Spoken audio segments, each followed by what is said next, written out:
the beautiful in anything they find. It arouses a desire for it.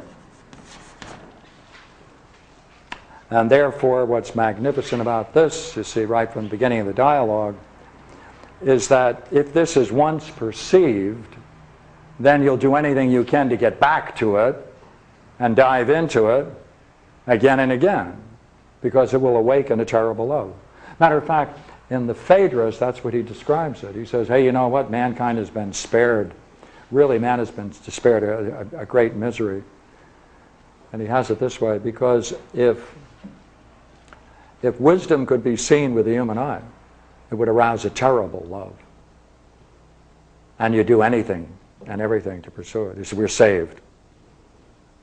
So in that sense, wisdom and beauty are one. Can I add a third B word since we got beautiful tonight and being? I want to add bliss.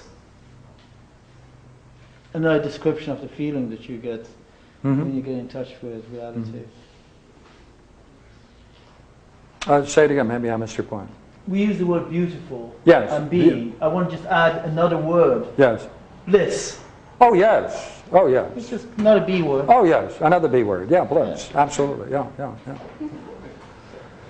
Bliss, bountiful, all of the great terms. You're quite right. Come down the hierarchy a little bit. Seems like Plotinus, I read on his work on the good and the one, that soul creates the physical universe. Soul what? Soul creates body, soul creates the physical. Maybe I read it wrong. It seemed like he distinctly said that soul produces out of itself the physical. And you were speaking about... Soul seeks that upon which it can emerge. See, it's a descent. In Plotinus, it's the we are ensouled. Anything living is ensouled. That is to say, the soul enters it and brings with it its life and its purpose. But what you're saying is it creates it. If you have that quote, I'd like to see it, because I don't know. Yeah.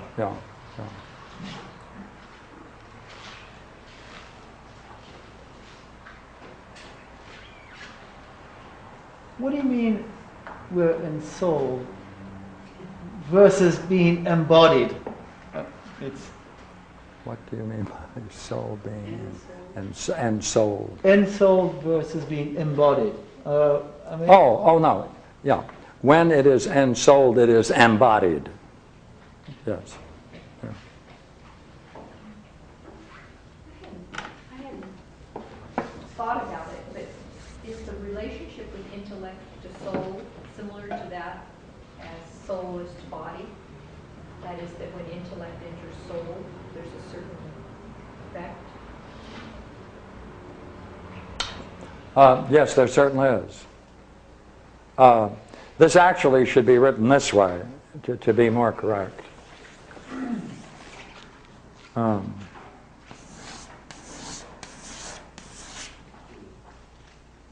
So therefore, you have that participation. This has a participation model to it. This does not. This is stratified.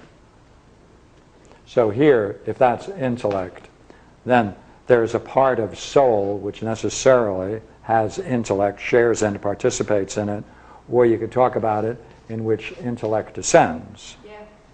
Yeah. Is there For a reason Plotinus, you drew 4 versus 5?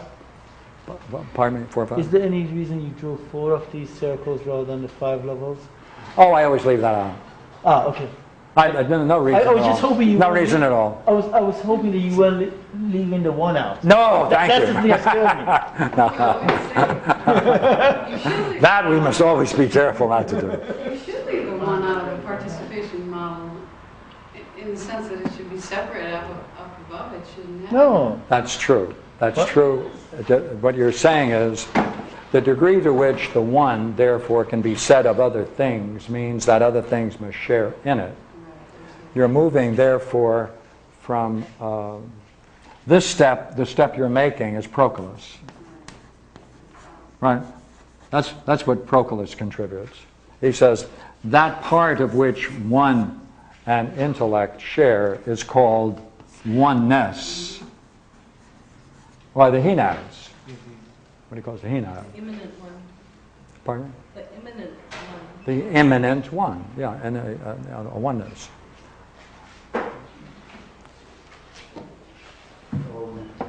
So far you've been talking about Socrates' contribution to this dialogue. There were a few other speakers who also had things to say. Is there anything of importance in what they had to say? Or, and if not, why are they there? Oh, you're talking now about a great subject, which is true for every dialogue.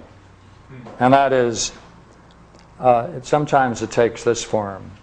What is the architecture of the dialogue? Right? So the dialogue itself is situated where people are already present before Socrates gets there, sitting in a circle. And each one is required to give a full dress oration in praise of love. Right? And the rule is that anyone who gives a really good speech, that will be enough, and the next person doesn't have to speak. And therefore, if the second person speaks, he thinks he can improve on his predecessor. And therefore, Socrates, who's the last speaker, if he's going to give a speech, in principle, he should then have a correcting, right? It should be a remedial or a correcting device for all the other speeches. Now, there's another speech that comes later, Alcibiades, which is extremely important. But I think you're asking about how do you understand the architecture of the dialogue? Why are there other speeches? Why couldn't he have just given the speech of Diotima as a separate and different length?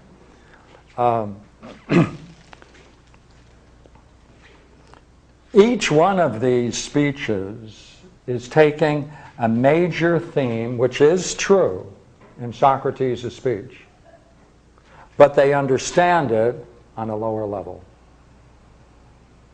And the easiest one to give is Aristophanes, that man is a unity, that there's a primordial division, that man seeks a whole, that man seeks a unity, that man seeks some way of bringing himself together into a unity, into a oneness. That's what Socrates is doing.